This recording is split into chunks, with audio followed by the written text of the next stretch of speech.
Very excited, again, of course, to talk about today's topic. We're continuing on the pyramid of peace. Mm, let's just pull it up really quick. Let's just look at it really fast because we're going through each of the levels in depth. And this week, we're talking about the level that's called listen and learn. And last week, we talked about, like we mentioned, getting input, which is connected to building supporting relationships, helping you stay motivated, helping you stay supported by people, ideas, mentors that support you in this journey. Now we're going to talk about listen and learn. Greg's trying to find the pyramid. The power went off so many times it just fried my computer. I had it pulled up and now it's gone. It's disappeared into the void. There it is. Oh, Okay. you're the best. That Oh was my just luck. goodness. That was just luck. They just hand Rachel the mouse and magic happens. Sure. Okay, so here's the pyramid. Now, I want to emphasize again, every time I'm going to emphasize, we're talking about the pyramid of peace because we want to create peace in our families. And the best way to do that is not to do what most parents do, which is focusing on the top of the pyramid, correcting and disciplining. If we do that most of the time, we're not going to have peace. Peace. Live a peaceless life. Yes. Yes. Yes, you will. You will live a peaceless life if you focus on correcting or disciplining most of the time. Now, unfortunately, that is what most parents do Because that's what they think. because that's what they know. It's not their fault. It's what they know. That's why we're here. If you want peace, you focus on the rest of the pyramid 90% of the time, and maybe 5 to 10% of the time you correct and discipline. That's how you have peace. Now, you always start at the bottom. You start at the bottom, always, and you move up. Okay? So we talked about improve your way of being 2 sessions ago. Last week, we talked about building supporting relationships. So today we're going to talk about listening and learning, which is about building the actual relationship with your child. So all these two foundational, think about that. These two foundational layers are mostly about you and what you're doing. It's about improving your way of being and like clearing out your own emotional baggage. It's about getting great input and supporting relationships, being like in this coaching, right? Things like that. This is all about things you do. Now, we're actually moving into things that we do with our child. Listen and learn, which builds the relationship with our child, which gives us a foundation that when necessary, we can teach and communicate. And then if we have to, we can correct and discipline. But the amazing thing is, if you implement this pyramid like this, correcting and disciplining really doesn't have to happen very often.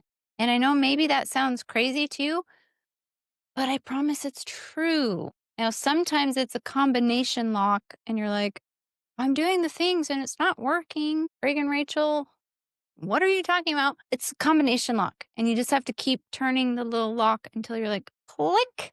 There we go. That was the one missing piece I had. Now I get it. Now it's working. So keep doing it, keep learning, keep showing up, keep doing these things, and it will click. I promise. Okay. So, how do we listen and learn? I want to start by having you take a minute to think about this week, maybe today, maybe yesterday, when your child's behavior triggered you. But I want you to think about what was the story you told yourself about their behavior.